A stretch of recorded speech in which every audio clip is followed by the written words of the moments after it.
Hello, everyone. Welcome to the Ice Cold Takes podcast. I'm your host, Joey DeMeglio. I'm joined by Phil Salmon, my friend here, my co-host.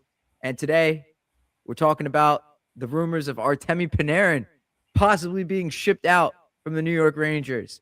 Panarin's on the way out. The trade rumors, the Rangers have held him out of the lineup for roster management purposes. He's not going to be playing another game, probably as a member of the New York Rangers, at least before the winter or the Olympic break. So it appears as if Panarin's tenure on Broadway has come to an end. Phil, how you doing, first of all, my friend? And what did you think of this Panarin news? Staying warm, trying my best. I think it was inevitable, man. I as much as he probably will be the best free agent signing the Rangers ever had, all good stories must come to an end. It's time to move on.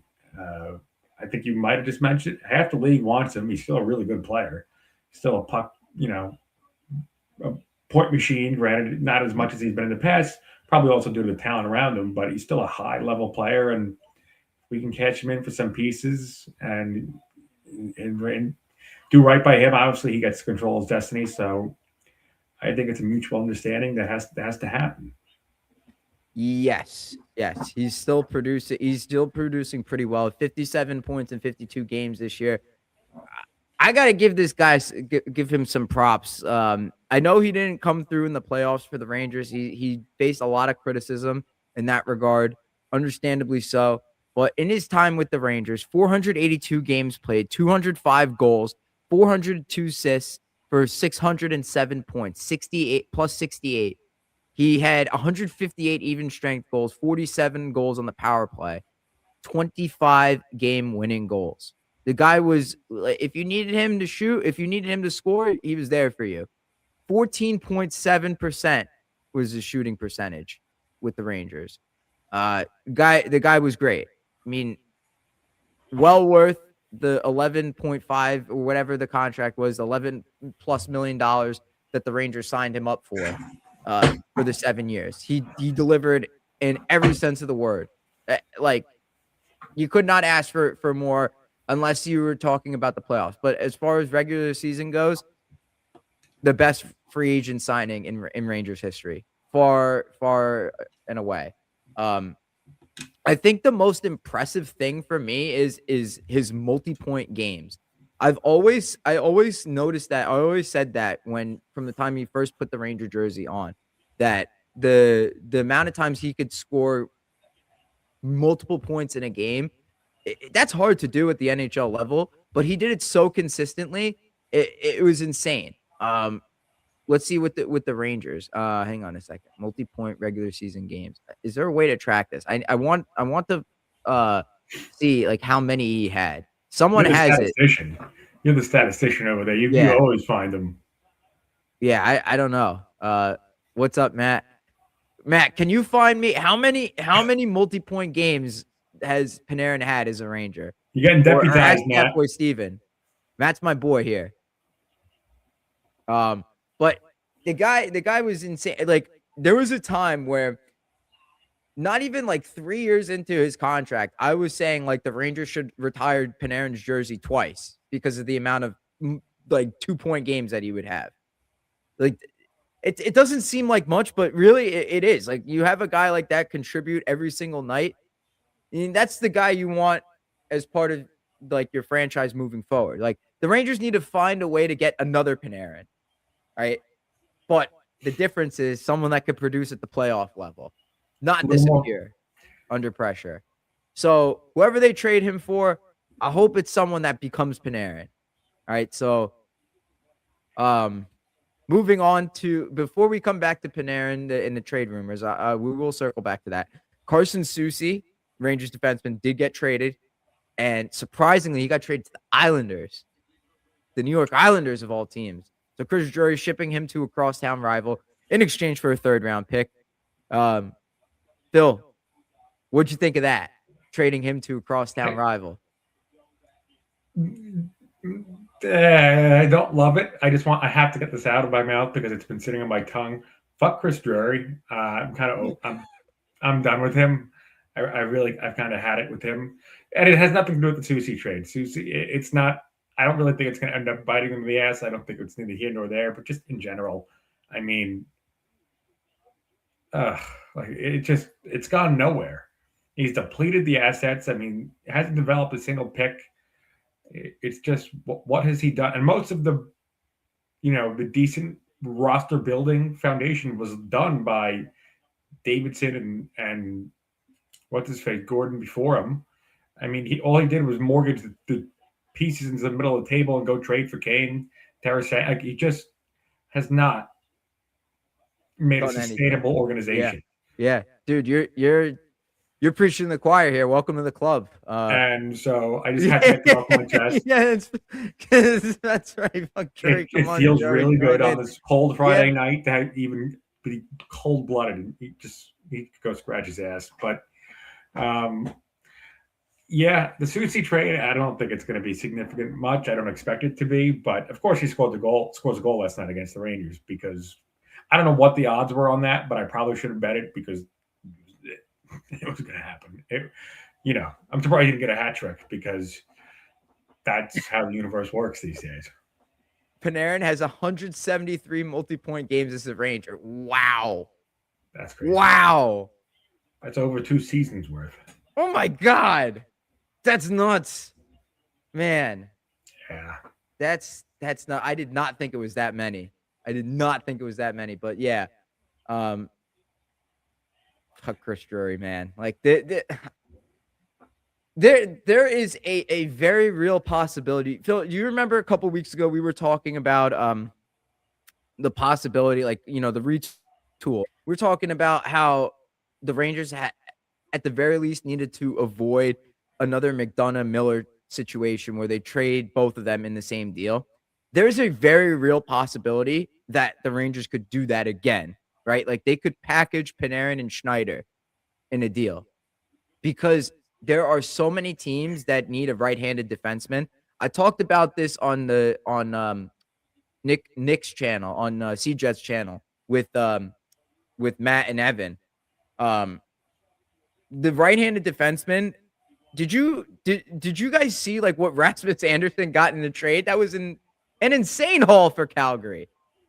Imagine what Schneider is going to go for, because how NHL GMs, how they think is, I need a big body defenseman that could skate, move the puck, and shoot, right? And they think Schneider is that guy.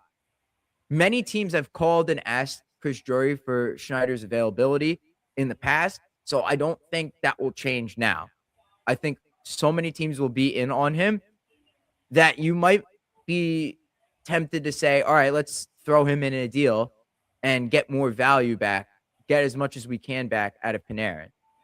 So there's an opportunity for that, which kind of scares me, because if you don't get enough back, if you just go for quantity instead of quality, you're going to put yourself in the same position as you did before in the previous letter. Not that it was a bad position overall, but you're leaving the next GM, because inevitably, if you do that move and it's not good, Chris Drury is not going to be lasting long. At least that's what we hope. So I think the Rangers should do like a package-like deal with Panarin and Schneider, or Panarin and Trocheck or something, if it means Panarin's getting extended too, because that's also the rumor there, Phil, is that Panarin wants an extension with whoever he goes to. I've heard San Jose in the mix. I've heard Dallas is in the mix. Half the league is interested in the guy, and I mean, why wouldn't they be? Because he's an exceptional player. We were just talking about over 170 multi-point games in almost 7 seasons as a Ranger. That doesn't happen often. So any team would be lucky to have him on their team. Send Schneider to Pyongyang. On a serious note, if teams are offering a first-round pick for Schneider and Drury doesn't trade him, he needs to be kicked in the nuts. I don't see anything false in that statement right there. That's pretty good. That's pretty solid. I do think the Rangers have a chance to get a decent haul, because I also feel, obviously, like you mentioned, Panarin wants an extension, and he's going to veto a move to any team that doesn't have an extension in place. And he holds the power in his hands with that no move clause, that if there's no extension in place, he's not going. But I do think the Rangers have a potential to maybe pull a Steve Cohen here and buy some pieces back if they retain some of his salary to get more assets back. I've read that they're willing to retain some salary, so maybe They're in doing that, they could help some team out and in return get a bigger or better haul than they would if they didn't do that. Phil, it's a good point about the salary retention. I almost forgot about that. Yes, the Rangers can retain 50% of Panarin's contract. They don't need to be worrying about cap space right now. Definitely at the deadline, you're trading him, retain 50%, get more assets back in return. A person I know bet $10 on Susie scoring yesterday, and he won like $600. Smart man. Wow. Smart man. Wow. I should have done it. It's quite the investment. That could have paid for my plane ticket to Tampa. Wow. And then some. No. Probably could have paid for my whole trip. I wish I would have done that. Damn. That's a missed opportunity. Next time. All right, next time. Whenever Trocheck gets traded, I'm gonna bet on him scoring against the Rangers. That'll probably be too much. If Schneider gets traded, I'll bet on Schneider scoring. That's what I'll do. No. I flew United. I flew United, and then I got stuck on the runway for an hour because there were no gates available because of the snow. Yep. Joey Flying Spirit. This is Phil. If you're not in on this, this was I went to my buddy Nick's wedding in May, and I flew Spirit Airlines, and everyone was giving me shit for flying Spirit and going the cheap route. But you know what? I got there safe and sound. No, I did not get assaulted on the flight. No. NJ Transit, hypothetically, in quotes, assaulted me by canceling like 3 trains on me. As long as you And get there, then man. I landed at 7, and I didn't get home until like 11:15 at night. So I had to go to work the next day and work a full day. So adult life, yay. I wish I was in Florida still. The weather is nice. It is in New Jersey, at least where I am. It is a brisk 7 degrees Fahrenheit. 7 degrees. I got kneed in the stomach. Yeah, I called the police. Yep. Pretty much, guys. Yeah. I didn't even bother watching the Rangers this week, guys. It's gotten to the point where it's like, all right, the guys they've sold, they've checked out. We're officially back to where we were last season. It's worse, I think, because they don't have the players that were there last season. They don't have Fox, and they don't have Shesterkin, and now they don't have Panarin. They're 3 best players. They don't have any of those guys. So you're just watching a ragtag team of misfits run around out there. And if you're going to the Garden, you're still paying top dollar to see garbage on the ice, right? That will be. Don't get me started on that. You're still paying $23 to try and get a lick of alcohol in you, so you could muster up the courage to watch too. Yes, yeah. You couldn't pay me to watch the Rangers sober. I can't. Yeah. I can't afford to get drunk there. They don't play a very exciting game of hockey. That's the thing. Like, at least with like the Devils, and like they have fun players. Rangers don't have many fun players anymore. They're all old. Like the guys like Zibanejad and Kreider. Like Kreider's gone. Zibanejad's old now. Panarin is about to go. He's old. It's not the same. Fox is hurt. All these guys that we love to watch. It's sad. I was thinking about it. The fall off of the Rangers is so sad.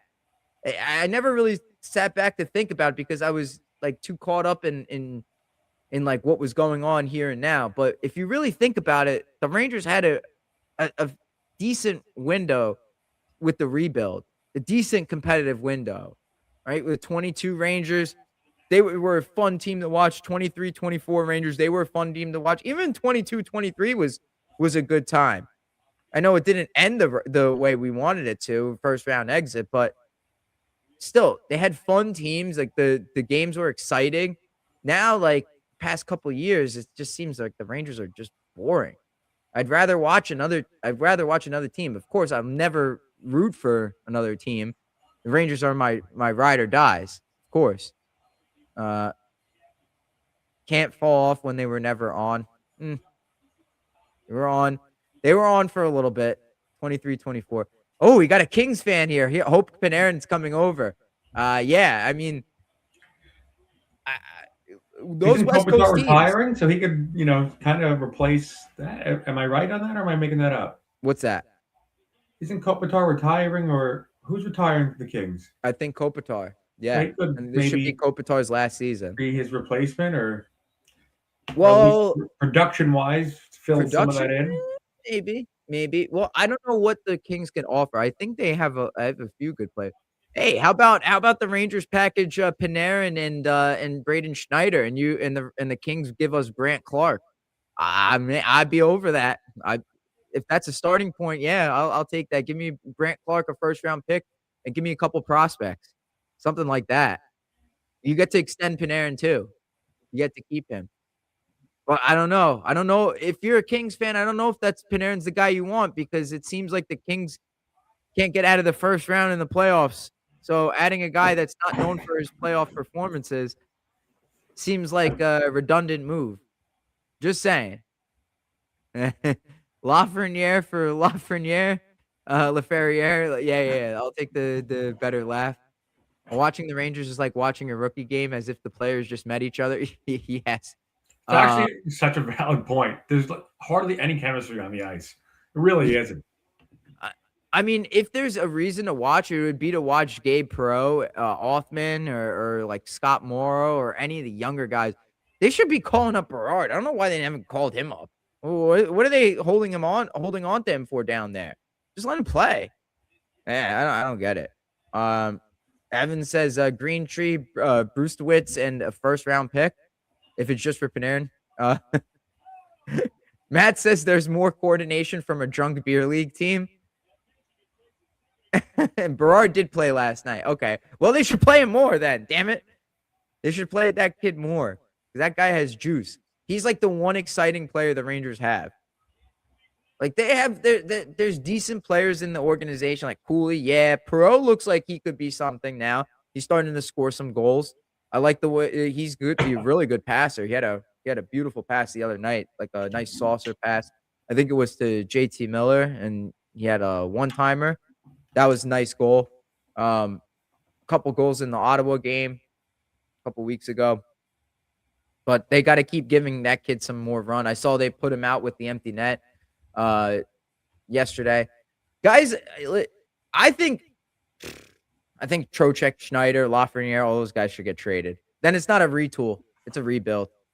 We were joking, Phil, last week or a couple weeks ago with Evan, Matt, and Nick on the other channel that it's not a rebuild, or it's not a retool, it's a rebuild, even though they said it's a retool. So if they trade Trocheck, it's a rebuild. Even if they don't trade Trocheck, we know what it has to be. We know what it's got to be, man. Mm-hmm. Mm-hmm. He could act like he's the smartest guy in the room, Jerry, but we could all read his bullshit. Mm-hmm. We all know what's coming.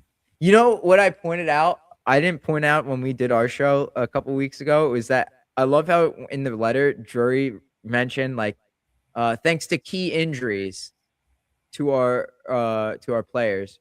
Thanks to injuries to key players, we're not in a position that we would like to be in the standings. Like that's the reason he gave for why the Rangers are in the spot. Not like, all right, we suck or we don't have the right players here or we're not good enough. It's, if Fox or Shesterkin were here, we would be in the playoffs. Dude, I don't think so. Well, and that's my take on a retool is a retool implies you have a lot of things to retool around. Rangers maybe have if it takes 5 years to build this thing up again, the Rangers realistically have 2 players that you could see being key pieces of that, maybe 3, depending on what you view as in Lafreniere that are currently on the roster. There's really not many foundations not much to retool. It's not there. It's Shesterkin, Fox, and Lafreniere. I don't think he's going to be here. Trocheck's probably not going to be here. Zvanjev's not going to be here. JT Miller won't be here.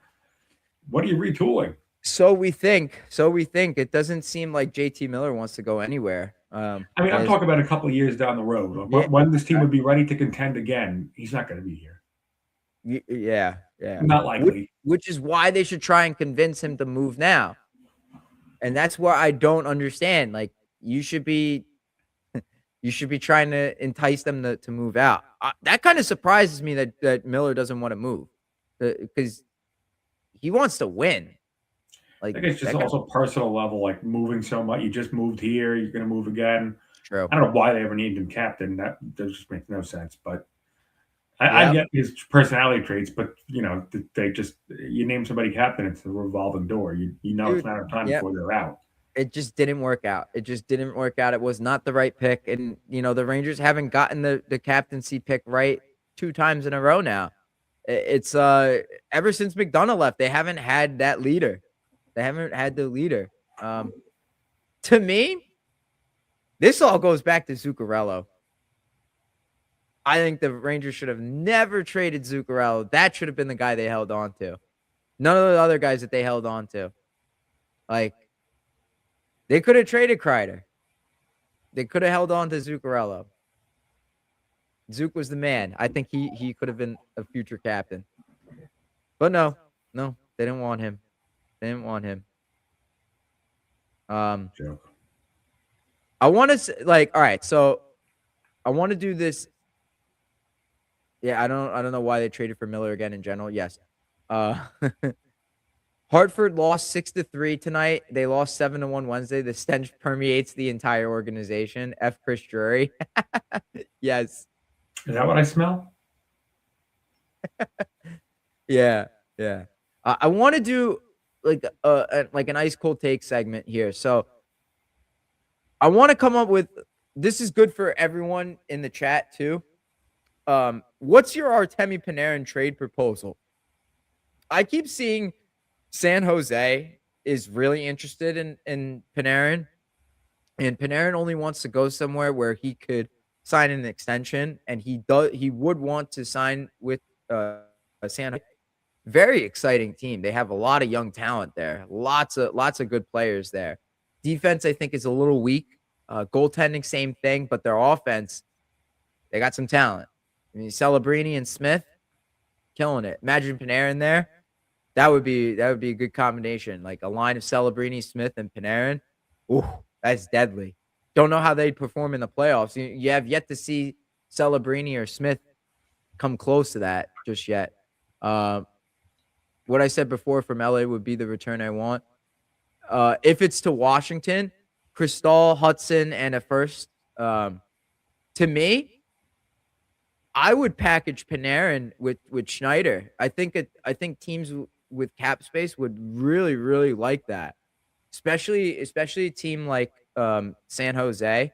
Now, remember, Chris Drury is in charge, and last season Mario Ferraro was rumored to be on Chris Drury's radar before he ultimately traded for Soucy.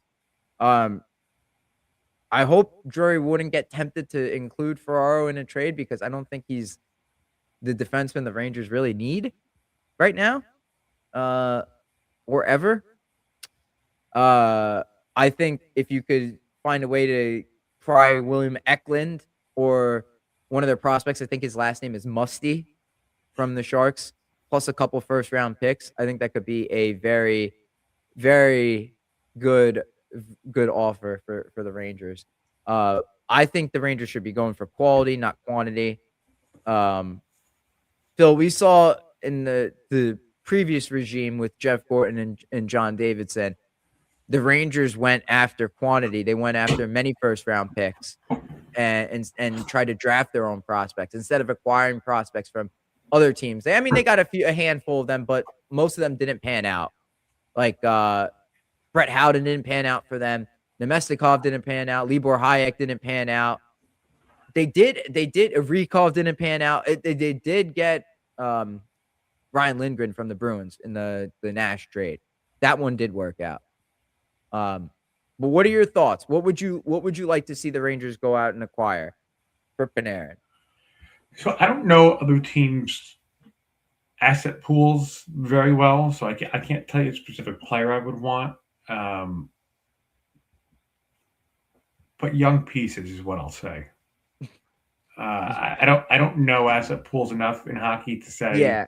I He want him, but it's also tricky though due to the Rangers' insanely difficult time developing young pieces that you almost have.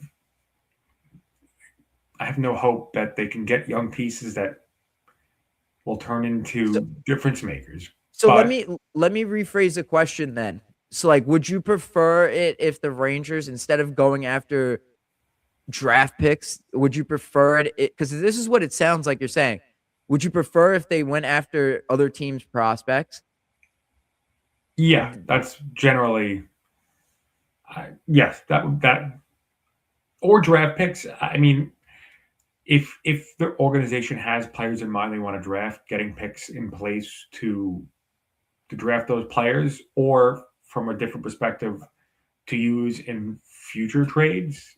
Um, if they Okay. decide to package those up to go get another player in the future, Well, because we the know Rangers. Chris Drury is not that smart, but yes, I get Oh, what you're he'll saying. any picks he gets, he might throw them out for a bag of chips and half a diet coke. But I think they need to stock up the asset pool on our end. I mean, we probably have depleted amount of picks due to the Kane trade, the Miller trade, the Vladdy trade, and just you know stock up the cupboard. So if you want to put your chips into the table in a couple of years when you're ready to contend again, you might be able to go get somebody.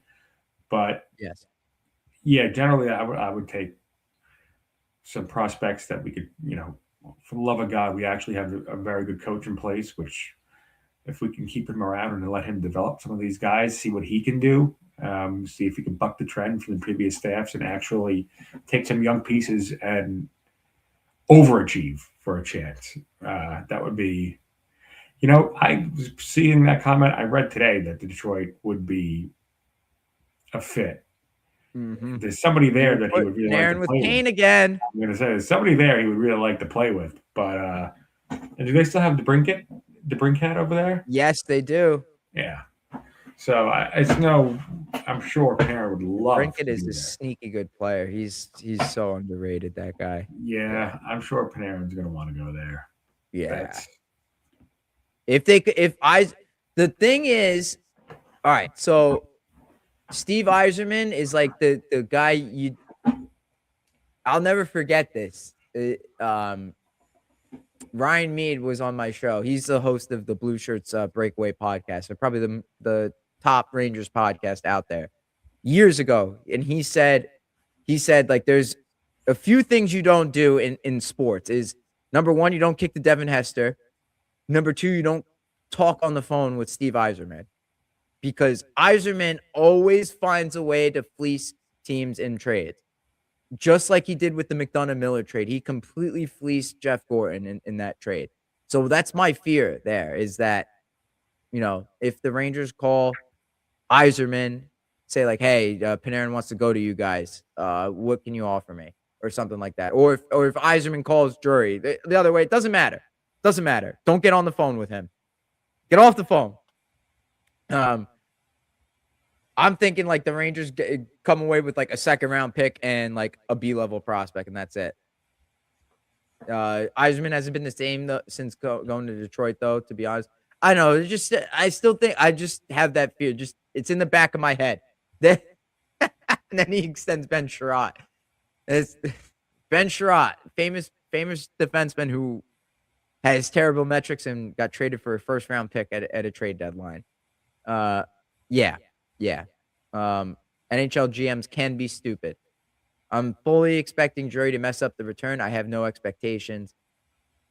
Listen, I think quality is the big thing here. Just if you can't draft and develop the prospects yourself, just take them from other teams. Just do it. Like you need to find more Adam Foxes, like guys that are going to force their way to come to you, because that's the only way the Rangers are going to be good. They're not going to develop their own guys if they're going to keep the same executives in place, if they're going to keep the same player personnel and development staff the same. You're putting the square peg into the round hole again and again. Nick has a lot of opinions on Sherratt. Yeah, I guess I'll have to ask him about those next time. I Hmm. might have missed it. I might have missed that. When we did the show last time when I had to leave for Sunday dinner. But yeah, Rangers potentially could get a pretty penny for Panarin, who is a rental, so that's pretty surprising. Usually rentals don't go for as much as you would think they do. Um, but if an extension is in place, yeah, you better be giving the Rangers something worth it. This guy is still good. He's in his prime. Still, I mean, like, the guy's in good shape, right? He's still producing like he's in his prime. We don't know when the downhill is coming.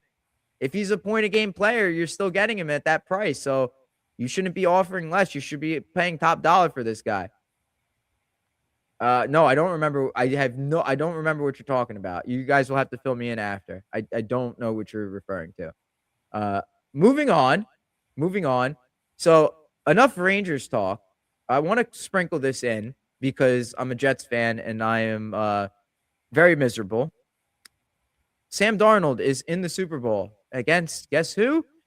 You got it. The New England Patriots are back to being a competitive football team.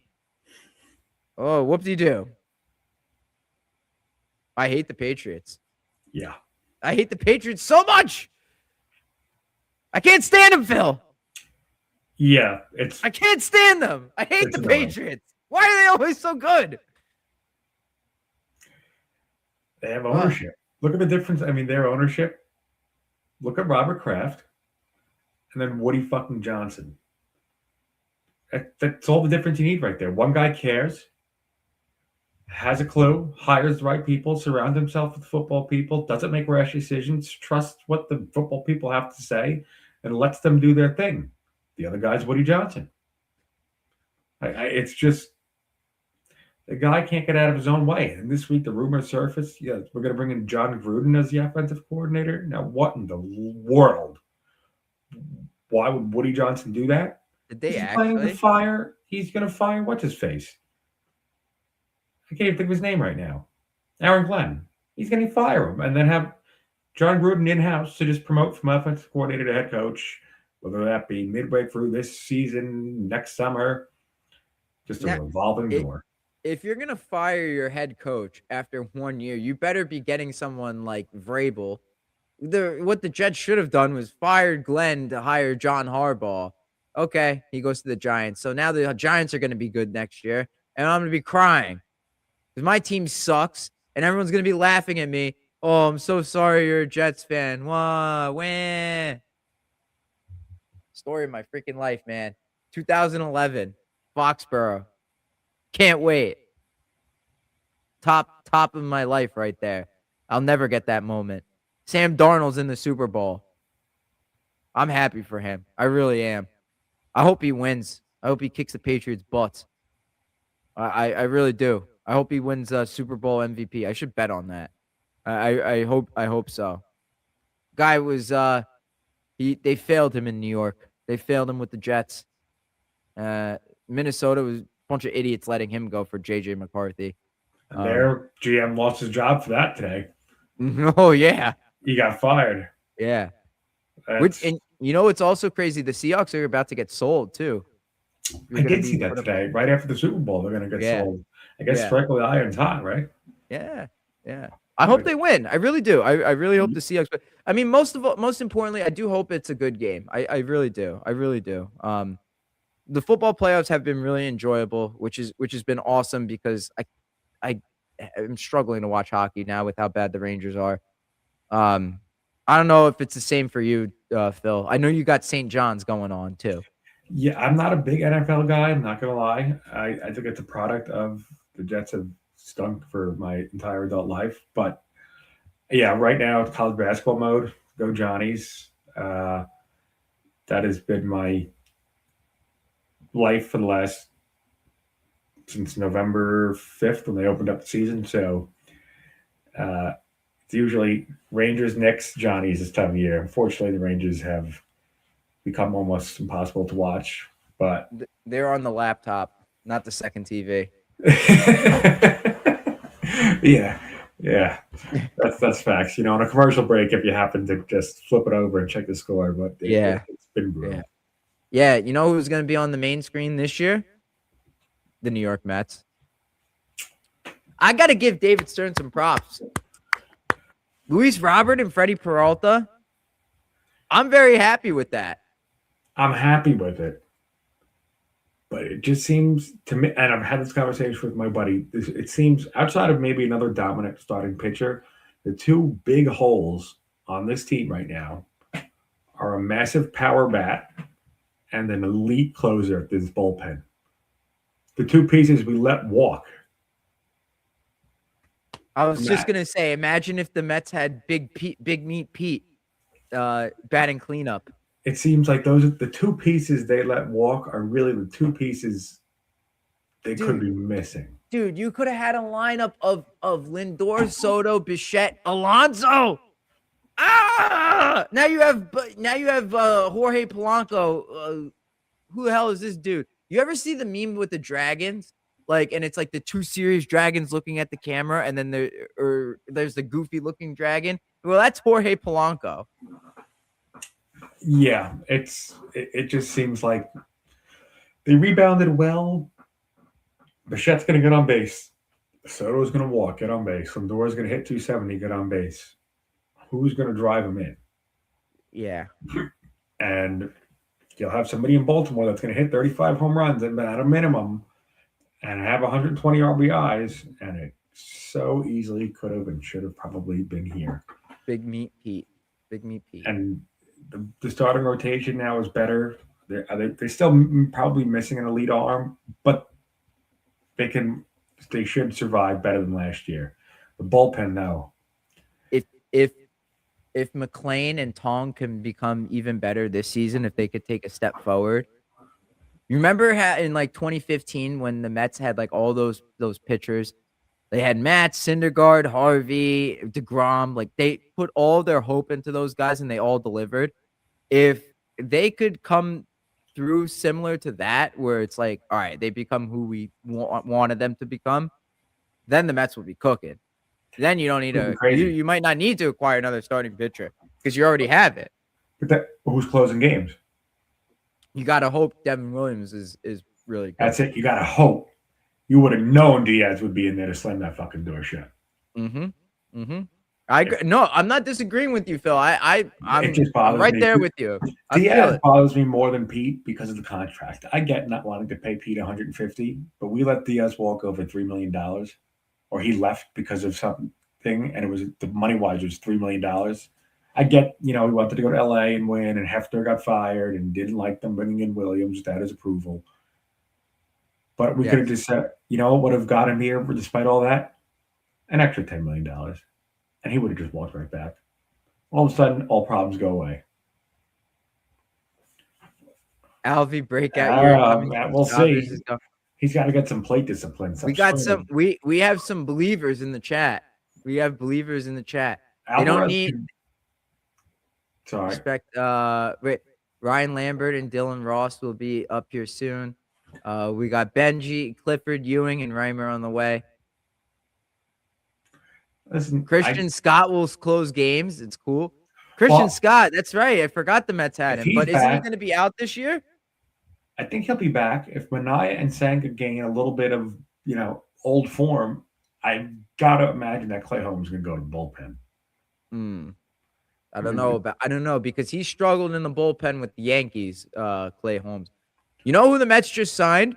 That is like, this is such a Mets signing. Like, this is such a Wilpon Mets signing. They signed Craig Kimbrell because, of course, they signed like old as fuck Craig Kimbrell, not prime Craig Kimbrell. You know how many times that guy haunts me in my dreams? Like old Atlanta Braves Craig Kimbrell. That haunts me. He's the redhead sidearm holding it out. 37-year-old. Oh my God, the dude was lights out with the Braves. I remember that. Yeah. Now he's with the Mets. Of course he is. It would be great. It would be great if they could if he could be like the elite closer from before. Just for like 1 week. Just for 1 week. I just want to see it. Matt and I are how you were about the Rangers. Yes. Yes, I was so optimistic about the Rangers a couple years ago. They went far, and they didn't believe in me. They didn't believe it until they did, and now they're pessimistic again, and so am I. So I hope you guys are right. Remember, we got AJ Minter. Uh, get Minter up. Get Minter up. Have you ever seen that video? The I have guy's not. Texas A, and oh, I'll send it to you.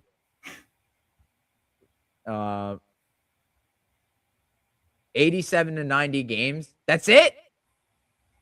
That ain't good. It's an improvement over this year, but 90 games. I mean, it's got to be the minimum to get into the to get into the playoffs in the National League's going to be a bitch. I Dude, mean, I mean, I it's know going to the be tough. Dodgers seem like an unbeatable team. No one's unbeatable. Like, But even just getting in, the Padres, the Giants, the Cubs, the Brewers, the Phillies, the Braves, only three of those teams can win the division, and everybody else is fighting for a wild card spot. So 87 wins is probably not getting it done. They're gonna yeah, have to. They're gonna have to win 90. wild card one. You guys are hoping. You guys are hoping, like, hoping a lot of stuff happens here. There's a lot of hopes. Like I believes. Like, I mean, it is the You gotta Mets, so you believe. do gotta believe. I'm not gonna argue with that, but I will say I don't believe that the Dodgers are this like unbeatable team. Yeah, they have a group, they have an all-star fantasy squad here. Yeah, but you know what? Injuries happen. Things can go wrong. People could, fall apart. We've seen it happen before. The Dodgers are not like, I mean, 2 seasons in a row where they've come through in the playoffs, but how many times did they choke before? Like literally every single season. So you never know. I do believe in that last part. You never know. Get in and you never know. With baseball, I believe get in and anything can happen. Yeah. That's true. I mean, look at the Rangers, the Diamondbacks. You make runs. The Braves, when they win the World Series, I believe, are a wild Cinderella card run. team. I don't want Cinderella. I want the Mets to be as competitive like every single year as the A Dodgers. sustained winner. A sustained winner. Yeah. I need more. I need more pieces here. Like, I hope that the guys that they've drafted and developed turn into the players that they need them to be. I hope that within the organization they have that power bat. I hope that they have someone to lengthen the lineup at the 6, 7, and 8 spot. Could be I hope. Vientos. What's that? Could be Vientos. We forget about him. Yeah, I know he's got to step it up. This past season was a very big disappointment, man. I was Facts. very disappointed. I loved him in 2024. Ecstatic about him, but he took a major step back.